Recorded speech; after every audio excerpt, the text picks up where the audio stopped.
morning, good afternoon, good evening, wherever you're watching this, whenever you're watching this. Welcome to a special edition of Superkickin with Stephen and Greg. We gave some love to WWE earlier this week, maybe. Yeah, I think it was this week. And now we're giving love to AEW. So we're going to give the best of the best in AEW and ride off into the sunset as we head off to a new destination for where AEW could be. What a week it's been, Greg. Netflix has some Raw stuff uploaded. Max has the first year of AEW uploaded. It has their pay-per-views, their special events, as they're calling them, and the first Dynamite episode. So, and then I believe it has the latest 2024 Dynamite episodes. I don't think there's the special events yet. So slowly but surely, everybody's going to streaming. So, and of course, tonight starts the 3-hour SmackDown. And then we're back to 3-hour Raws on Monday night. And we got Collision tomorrow night. We get a little Toni Storm making her debut, Greg. We haven't even got to talk about her newest transition into what she is now. So we'll get into that, I'm sure. But I forget, who does she go? Oh, she gets go. She's going against Deanna. The first time ever, Greg. She's going against Deanna. So yes, it is a very interesting time for AEW as they navigate the waters of streaming on Max, because Dynamite was on Max and on TBS. So felt like it was a little bit better production value, it seemed like, too. So maybe that deal gave a little bit better money for cameras and all that good stuff. But we are rolling. We just finished World's End last weekend. And what did they got? They got Revolution in March in LA. So that's kind of their big event coming up. They do have these middle of the year ones. Maximum Carnage are calling it, Greg, from Cincinnati. We just had Fight for the Fallen. But let's just kind of get into it. I was trying to sum up AEW, and it's like I feel like there were some really great champions, some great matches. The women, we're still waiting to see. It was all about Toni Storm and Ryan May, right? I mean, it feels like everybody else is just kind of there. But we got to give AEW. They're putting out the checkbook. They are writing those checks because you sign Okada, you sign Will Ospreay, you sign Mercedes, Ricochet. And Greg, I'm sure you have thoughts on Ricochet's latest developments. Yeah. Finally digging into something different for him. And we shall see where that goes for him. We saw the rise and fall of the Acclaimed almost, I feel like. The Young Bucks were there. Right now, we're all about the Jon Moxley storyline. And that's probably the biggest thing I kind of have, Greg, is what is grabbing our attention, because there's these just little pockets of things. And I don't know if anything is really like, oh, I got to see that yet. So, especially with the Jon Moxley stuff. I think we got to start turning the corner towards that. And now he'll go against Cope. That's his his name going forward, Greg, as he has a trademark for that. So let's start with Moxley. Where are we with this whole Death Rider storyline, Greg? I'm with it. It's gritty. It's kind of a throwback to, it feels like an old Western watching them. Yeah. The old black and white Westerns. It's different in how they film it, and the way that he doesn't just do the typical get in the ring and cut a promo. They're out in the middle of a desert. They're out in a hayloft. They're out in a garage somewhere, and Moxley is just riffing. It doesn't seem like this is scripted at all. He's just going off top of dome and just saying what he's thinking.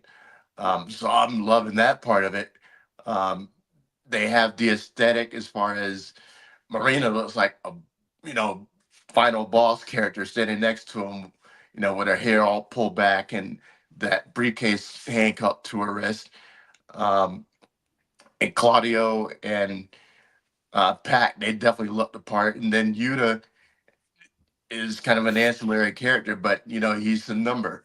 So I like their dynamic. I like what they're doing with him because it's original. I mean, factions aren't original, but the way they're doing this is different in that aspect of how they're doing it, and there's a lot of evil factions, but they're not really doing anything evil. My biggest beef about Dark Order, you remember? So these guys are doing evil. They're trying to pour chemicals down people's throats. They almost killed Brian Danielson, put a bag over his head. They're doing savage things. And, I'm here for it because part of it is going to be their rise and how they dominate, the roster, and everybody's kind of be scared that I don't want to get in the ring with those guys. You see what they did to Danielson? And then the next part's gonna be, okay, who stands against them and how are they finally gonna be taken down? So, we're on that roller coaster and it's still going up. They're still controlling the narrative. And so how do we reach the top where we finally get worthy adversaries? And then how does it, play out? I mean, the end game is going to be somebody's going to beat Moxley, but who and how is going to be the big question. And so far, the way they're rolling this, I'm all in on it. Um, and now it's going to be see who's going to be the ones to get the job done, and how are they going to do it. So I'm in for the whole ride, and it's been great so far, and I hope that they can make the ending as good as the beginning. And it feels like Darby Allin should be the one to do it because he was the one who kind of got screwed out the title shot all along. But here's my scary thought, Greg. Cope beats Moxley and Christian Cage cashes in on Cope because he's still got that thing, that contract. Right. And yeah, I don't know. I don't think they'll go that route, but why else do you put Adam Copeland against Moxley? As long as it's not Jeff Jarrett. How about that, Greg? We There do you have go. Jeff Jarrett laying down the gauntlet. He wants a title run in 2025. And man, I don't know. Christian or Jeff Jarrett with the AEW World Title. Neither one sits well in my mouth. But No.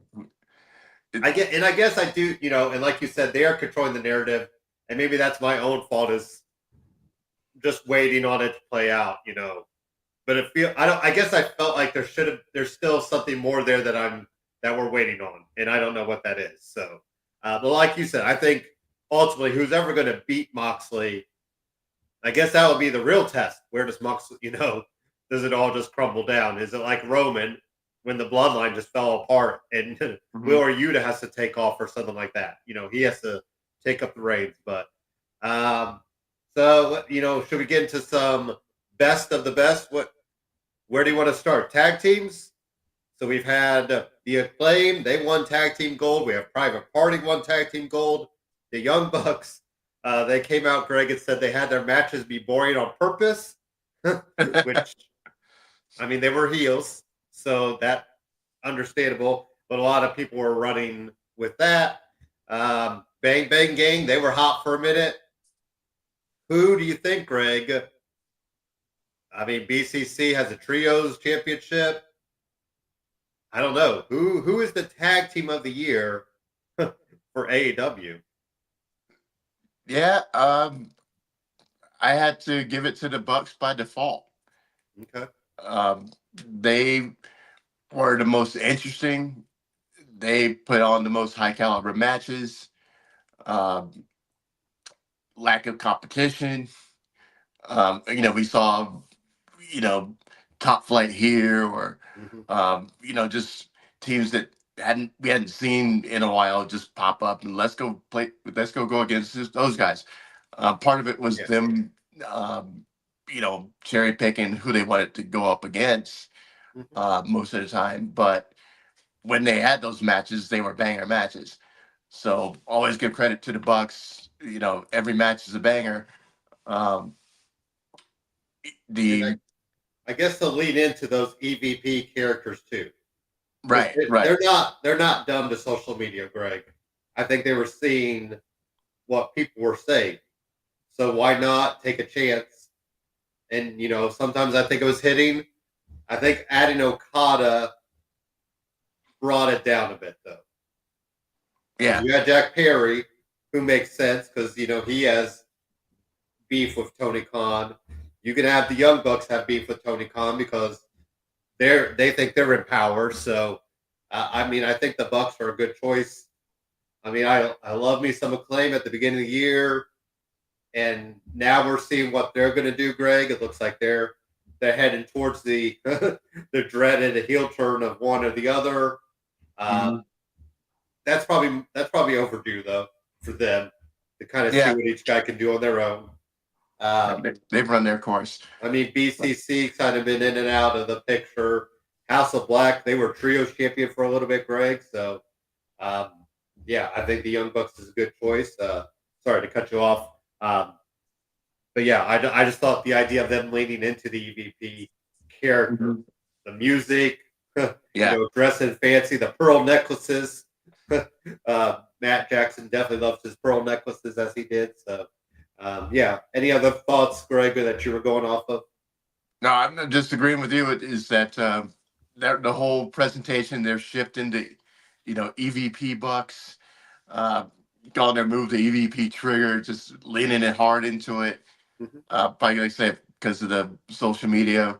Well, they're the EVPs. What do you expect them to win all their matches? Things like that. Um, and I love the music. I just Mhm. it, it's so it fits, Mhm. and I started looking forward to those entrances. Um, huge departure from their previous entrance, but that's what makes it so much better. Mhm. Um, and eventually, when they revert back to the original, which I'm sure will happen probably sometime this year, Mhm. um, we'll love it just the same.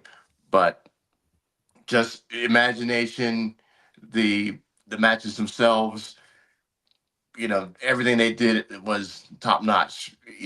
As heel or baby faces, they're always going to give you your money's worth. So I wanted to give House of Black the award because you know how much I love House of Black, but they missed so much time with injuries and things. Plus, there was a lot of time they were just off air Mhm. and for long periods of time, which I don't understand because they're all so good and it's also over. Why wouldn't you have these guys, on every show?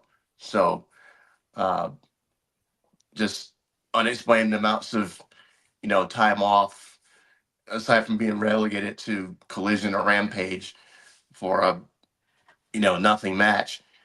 They need to showcase, their top stars, and the HOB is definitely, top guys. Yeah, we're getting Julia Hart back. Obviously, she was out with injury for some time. Probably should be getting Sky Blue back, I would think, sometime in the middle of the year. It should be interesting to see if they kind of circle her back into there or not. What about breakthrough or most improved? There's quite a few. I think with all the top talent, we did forget about, not forget about, but there are some mid card guys. Daniel Garcia had a coming out party, thanks to his Mhm. hip thrusting, and then he wins the title off Jack Perry, who I think had his own coming out party as well. We probably could throw it to Will Ospreay. Nobody, made a bigger splash than Will Ospreay from the start to now. Trying to think, who else? Who would be your breakthrough? Willow Nightingale. Forgot about her. And even Statlander. I think those two women finally showed everybody what they're all about, you know, at the top of a card and, in different working against each other. Now Statlander's kind of circled back to face. Willow's obviously been a face forever. The Mhm. crowd just loves her. There is something about her that you just get the everyday person vibe with her, and I think that's what a lot of people relate to.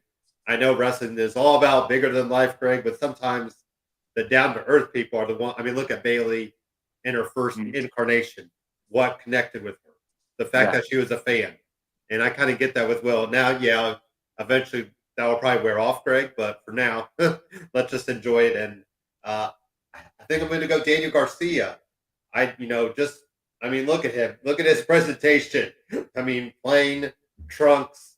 Yes, did the hip thrusting, had some of the inner circle stuff, but just kept grinding, as I say. And now he's TNT champion. So Yep. that's pretty amazing. And maybe even some love for Orange Cassidy, carrying that.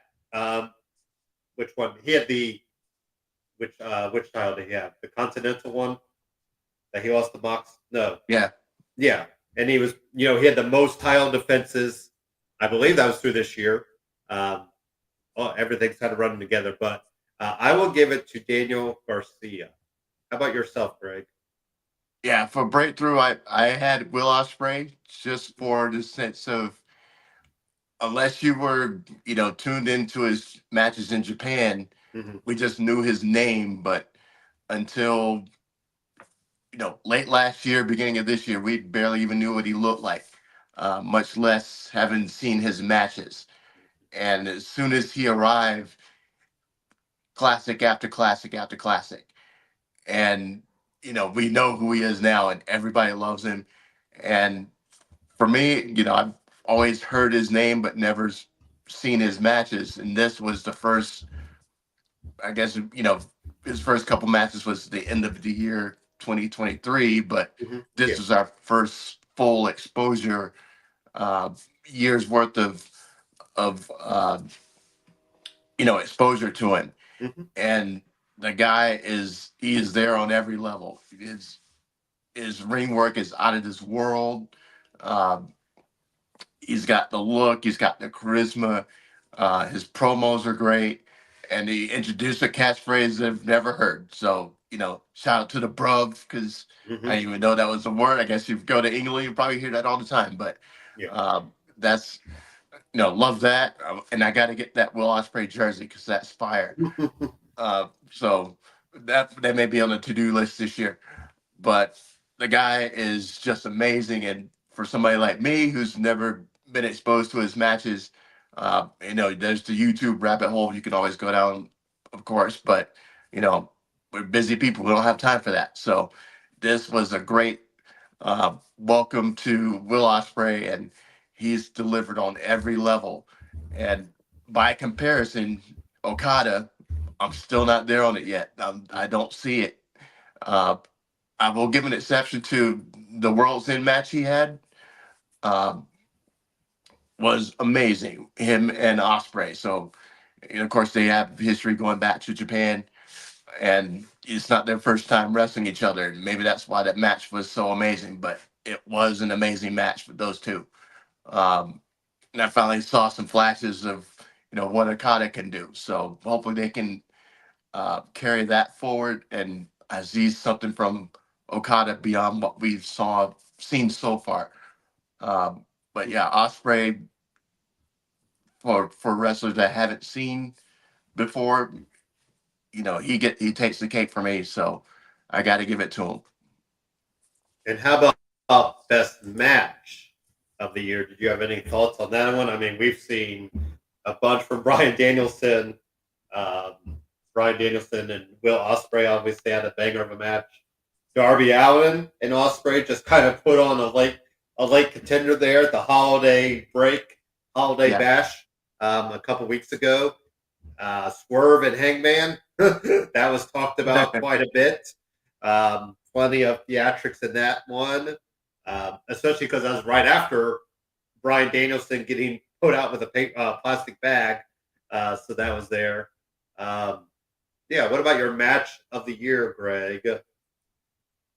Well, you just said it. That was it for me. Swerve Hangman 3, Yeah. specifically number 3.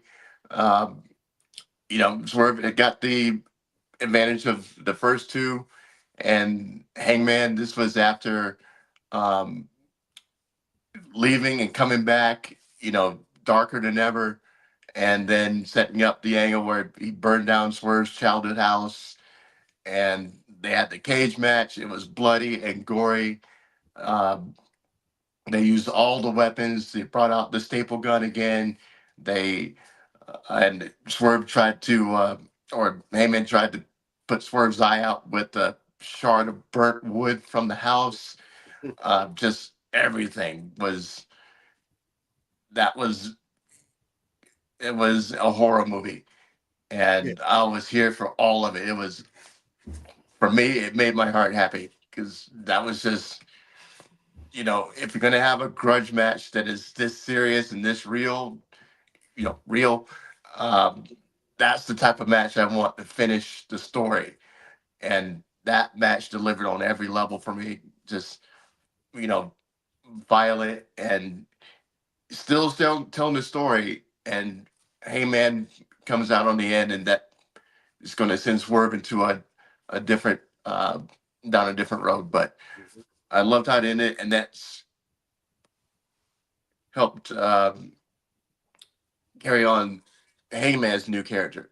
Yeah. A lot more dark and edgy and, hyper focus. Mhm. And, for good or for bad, he is about his business now. So no more happy, smiley Heyman. This is probably what Heyman should have been all along. Yeah. So, um, but that match took the cake for me for this year. So, I'll probably say, sorry, go ahead. I was thinking of Blood and Guts too. I think, Hmm. or actually, it was either Blood and Guts or Anarchy in the Arena where they almost um, set Jack Perry on fire. Yeah. I think that So was, yeah, I can't remember which one now. I think it was Blood and Guts. Yeah. Sounds right. So I was going to that, say Swerve and Bryan Danielson for me, just because the Bryan Danielson finally overcoming everything. And Swerve really played into the heel there, even though he yeah, was the face going in, Well, I mean, and Bryan Danielson was probably more of a heel just with being aligned with the BCC. So it made a lot of sense to do Moxley turning on him and everybody else. And like we said, when Bryan Danielson, it was we are Yuta finally putting the final screw to yeah, there. And but I think the family being there, I think that was a pretty cool moment for him to have Birdie and Buddy, the kids there, because whenever you involve family, it gives that extra bit of realism to it. yeah. Uh, but and then even Statlander and Willow Nightingale, that street fight, that was Oh quite yeah. a bit of blood and guts, as they say, for two women, and we got to give a lot of credit to once again a late runner with Mercedes and Chris Statlander, putting on a 20-some minute, the longest women's match in AEW history, Greg. So No maybe kidding. finally, things are moving towards, they still got to get us more women time. Yes, one match in 20-some minutes is great, but I still would like a little more women exposure on the show. Sure. And I guess let's get right into it. Who, I mean, is the woman, sorry, of the year in AEW? I mean, Tony Storm, that just and now Tony Storm now, Greg. Have you've been catching on to what she's been doing lately, right? Where she just is now Tony Storm the rookie. So Yeah. it's like she's forgot everything, Right. and Her like her amnesia has erased most of her wrestling that tough match with history. Mariah May has in England just left her. She's done interviews where she's like, or she went somewhere and she's like, "Do I need to help set up the ring?" Like she was asking some camera crew if she needs to put some chairs down, Greg. So she is totally leaning into this. And the best is like it's almost like Deanna's like Kevin Owens, where he's calling her out. Deanna's calling her out on it, like, I know you know who you are, like, Mhm. you because our who else was it? Oh, it's Taya who said, "Yeah, don't you have a rubber or a duck tattoo?" And Tony's like, how'd you know that? Like that type of deal. So, um, but Mariah May, talk about coming into your own, Greg. I mean, just being a glamour to, remember she pulled the stiletto. She took that to Tony Storm. And Yep. then Mina, she takes out Mina with all that. So Mariah May is a hot contender. I mean, Statlander just does Statlander stuff, Greg. Nothing beats when you just see her pick up Mercedes and just carry her to the ring gorilla press. I mean, that's still, Yeah. even though, let's face it, Mercedes is what, 95, 100 pounds soaking wet, Greg? Maybe a little bit Exactly. more, but, and I think Statlander's strength is like Cesaro's, where, or Claudio's, where you don't realize how strong she is. Yeah, she looks pretty built, but then you see it and you're like, oh my god, like, but I think I'm about to get Mariah with just a slight edge over Tony, just because Mariah, like, I did not foresee Mariah May built, going into this, run that she's in. So, which direction would you like to go, Greg, for your Woman of the Year for AEW? Well, Woman of the Year, I have to go with Timeless Tony Storm. I have to be specific now. Yeah. But this whole year saw the onset of Timeless Tony Storm, from her getting a couple title shots and losing, and that spiraling her into the madness that became Timeless Tony Storm. Mm-hmm. And then the Timeless Tony Storm run, which was amazing. The promos, the black and white, um, the matches themselves as Timeless were just, everything was excellent. And now she's coming out on the other end after losing her title, and she's going back into, the very beginning, the rookie, and so just for the pure enjoyment of what was 9/10 of the year of her going into the Timeless era and till right now, I had to give it to her because those were some great segments. Who can forget chin up, tits out, watch for the shoe? Just the most random thoughts you could put together, and they were awesome. And then the matches on top of that, the meat on the bone. So I got to give it to Timeless Tony Storm for all that went into that, and now, seeing where the rookie going, regressing into the rookie, how that's all going to play out. And I was thinking, what if she has some type of Festus trigger? Remember That's what I was Festus? wondering, like, When the bell rings, it becomes a monster, and when the bell rings again, it goes back to being a sloth. What if she has some trigger like that? Somebody says something that snaps her back to Timeless, and then vice versa. So just a random thought I have, but at some point, I think she's going to. Well, I'm sure she will remember the who light she will is. click on. That's exactly where I was going to go. Like, I think that's going to be the most kind of fun part about this is what is going to trigger her back into Tony Storm, Right. not the rookie, not Timeless, maybe just straight up Tony Storm wherever she goes next. But I mean, Deanna probably deserves a lot of credit too, coming in. She's always just kind of been there. Thunder Rosa for coming back. Greg, from what she had to endure. She didn't know she'd wrestle, that type of deal. So, 2025, if all the women are at full strength, Greg, I mean, we got to expect some good year from the women. And I mean, I still don't know who's going to dethrone Mariah May. Do you have any thoughts on who might take her? I mean, is it Tony Storm getting it right back, Greg? Or do we give it to, a first timer like Deanna or like Chris? I mean, Chris Statlander is probably due a world title run sooner rather than later. Yeah. She's doing a good job of, beating all the number ones. And I think we're enjoying seeing her at the top because she's just beautifully evil. She's Maleficent. She is, the queen. She reminds me. She's the AEW's like Charlotte Flair. She's just head and shoulders above, on a sadistic level, and there's nobody who's risen up to where she is yet. So I I don't think I want the new Tony Storm to be the one to do it. I want to see somebody else do it. Yeah. And like you said, there's women coming back, and it's looking better this year than it did last year, because there were so many women who were just out of action for so long. Britt Baker just got back. We got Mina in the ranks now. We got Mercedes. I know she's been here for most of the past year, but she hasn't really had an excess of matches until recently. She's getting that gold, Greg. She might go for that because this weekend she's got the Rev Pro Strong title, or Rev Pro Women's title she's going after. So she already has the New Japan one. She's got the TNT or TBS championship, Greg.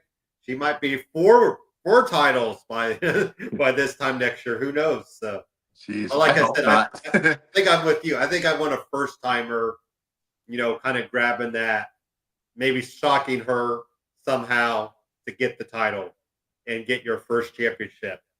I don't know when though. Here's a stretch. I'm going to say that at this moment, the woman that will beat Mariah isn't on the roster yet. Okay.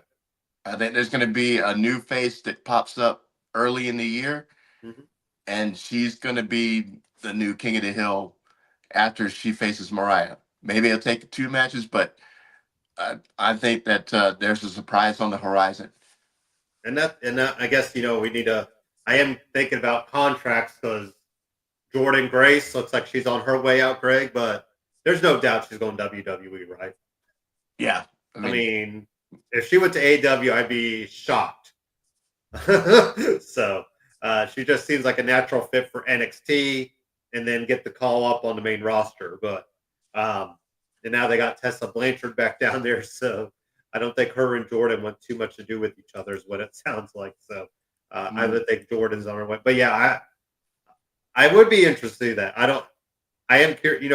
I think we need to look at what free agents are out there, Greg, because I'm not really sure. And Revolution is in March. I don't know if I want Mariah May to lose it then. I think I might wait till double or nothing or so. Another 3 months, 2 months. So, because I believe that would be a pretty good 9 to 10 month run for her. So, I think it would be interesting. Maybe like Deanna could get it and kind of let her run the ranks for a bit. But it looks like her and Ty are kind of doing their thing. So, what about best men's wrestler? I mean, we have quite a bit. The world champions. We had Samoa Joe do his thing. And man, when he was doing his thing, Greg, I miss him a lot on TV. He needs to come back. Hurry up. Twisted Metal season 2 finish up so we can get Samoa Joe back on our TV. Bryan Danielson, Swerve, Will Ospreay probably deserves some love for I think I was just reading now he's had all these star matches. I was just scrolling through Twitter. I saw some like his match stars is like in the 30s or 40s right now after all the end of the year, which is crazy to think. I mean, even Orange Cassidy, like we said, given what he did with that title, carrying in a book bag and having the most title defenses, and Moxley, and who do you want to go with, Greg? I got to give it to my dude Swerve. Whose house? Yeah. Just the gauntlet that he went through this past year was just amazing. From starting with taking the title from Joe, and like I said, Joe was a boss in himself, and if he hasn't been gone for months, filming, I wanted to give it to him because, like I said, all of his matches are bangers for sure, and there's not a more complete wrestler than Joe when he's on. And we could have probably got Bryan Danielson and Samoa Joe. Absolutely. And who knows what that, in the year 2024, Greg, which is crazy to think. I mean, we did get Nigel and Bryan Danielson, which we never would have seen. So, but anyways, go ahead. Sorry. No, it was amazing, and and Swerve took the title from him, and then he went through his whole run, which is a great run. Mhm. And just I love his character. You know, he's everybody loves him, but he is just straight faced, deadpan. You know, I will rip your throat out with my bare hands. It just and like I said before, the dichotomy of him super serious and monster, and then Nana standing behind him, dancing and jiving, and they they are the perfect polar opposites. And I don't know how it works, but it works. And all his first matches were just super intense.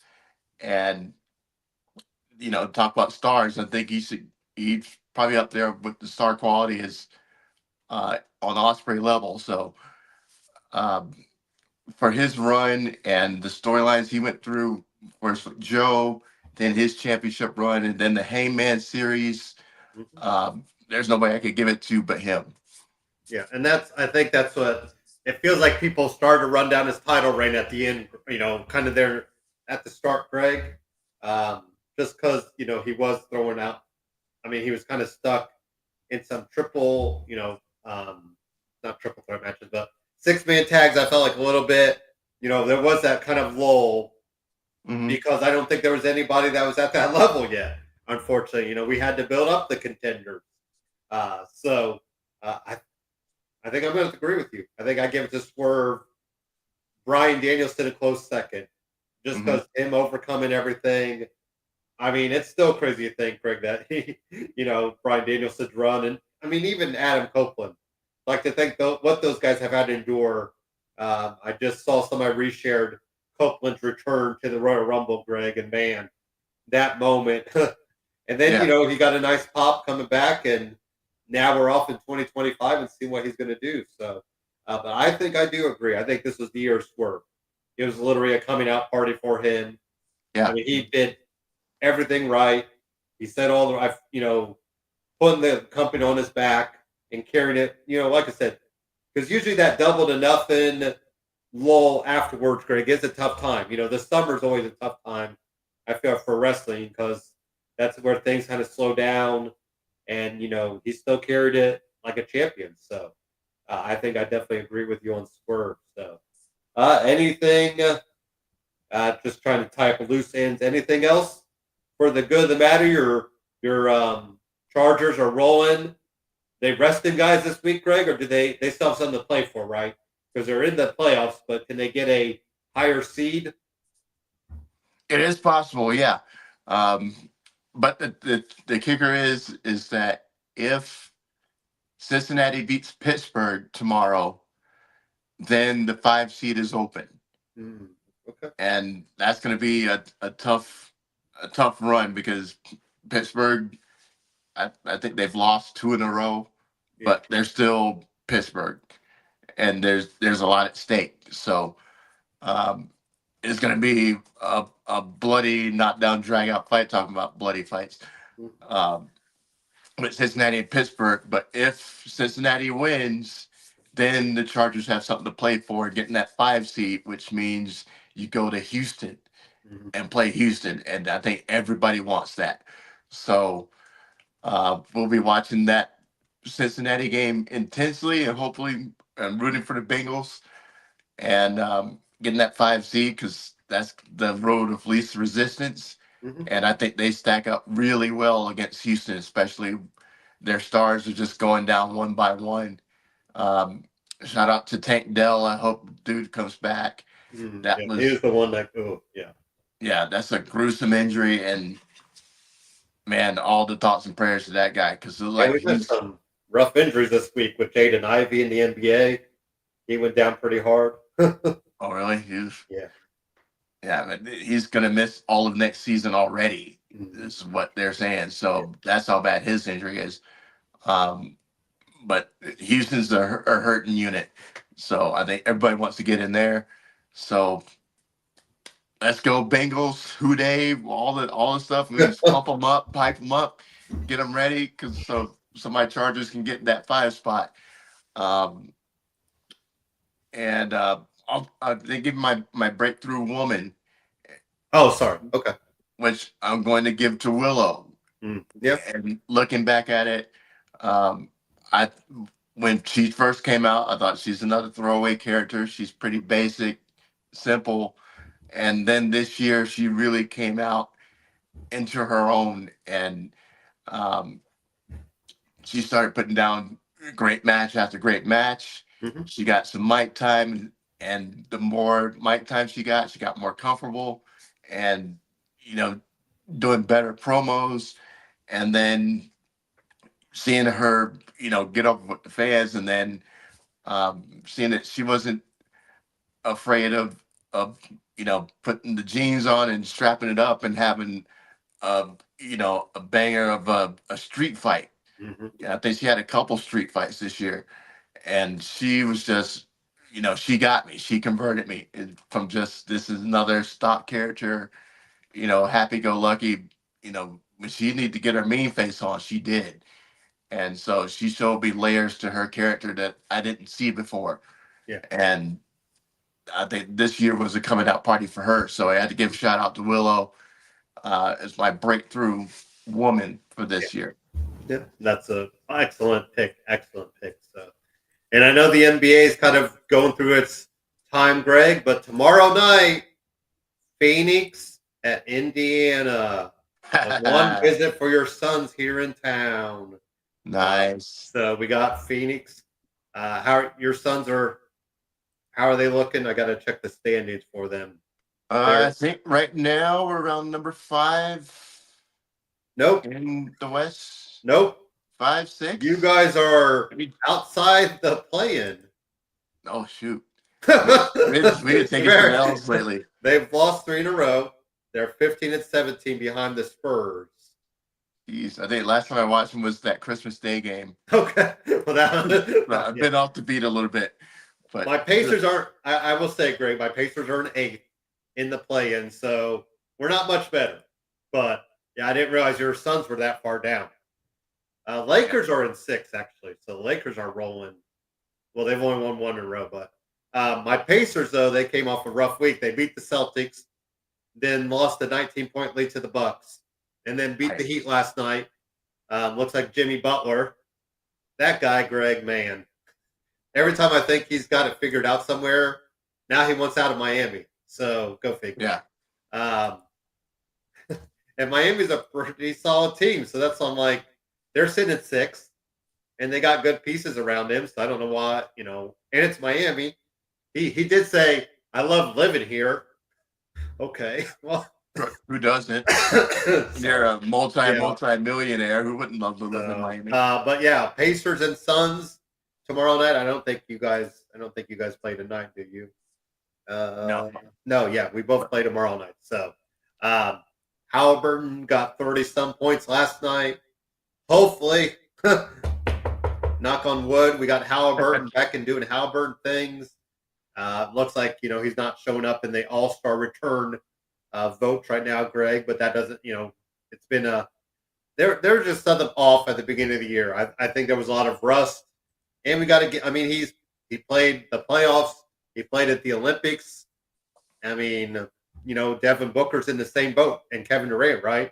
They were in the Olympics, so that's a lot of basketball to do. And and he was still kind of injured off and on at the end of last year for Halliburton, so I don't think he got a full off season. So most of us were like, we're kind of okay if he doesn't get the All-Star game this year, Greg, so he can. Go rest and, take in. If you remember last year was the Halliburton show since it was here in Indy.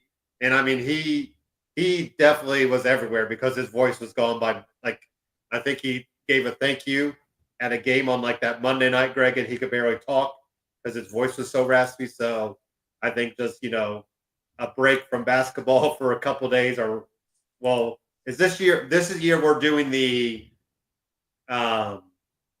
tournament thing, right? I think in the All-Star game. So might be a few days off. I think they're going to do that weird, this team and this team plays each other, and then the Rising Stars winner plays another team. So throwing weird stuff at the walls. Like, what is this? I mean, and like we said in our chat, I feel like the NBA is the easiest game to make an all-star game. You throw out the ball and have them play. I mean, it shouldn't be that hard to have.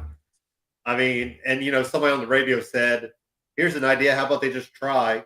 And I'm like, Right. I mean, how about somebody play some defense? pretty much it. I mean, yeah, just go out and have some fun with it and play a game. Um, but then you also got to get the NBA credit. They're trying something different. They don't know if it'll work. If it doesn't work, then you're back to the drawing board. So, and if it does work, well, you're like, well, we can do it again next year for now. So, I mean, look at the NFL. They're doing flag football, Greg. So, I don't know if I want the NBA to turn into, I don't know what it could be.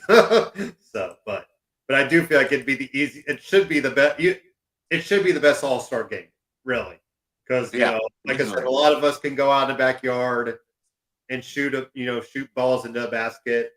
Yeah, some of us can go out and throw the football, but we can't play at the level.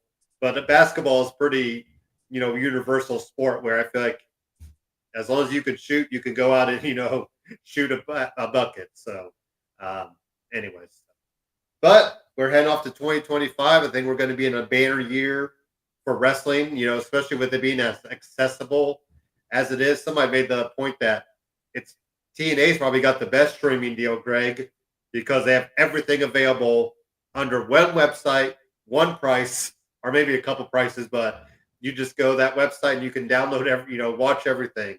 It is kind of tough now. Like, okay, AEW, I want to watch, but I got to go to Max. And then Raw, I got to go Netflix.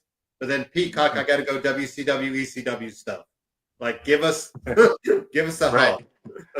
Makes me miss the WWE network, but. I've almost one thing. SmackDown is going to be here in Phoenix tonight.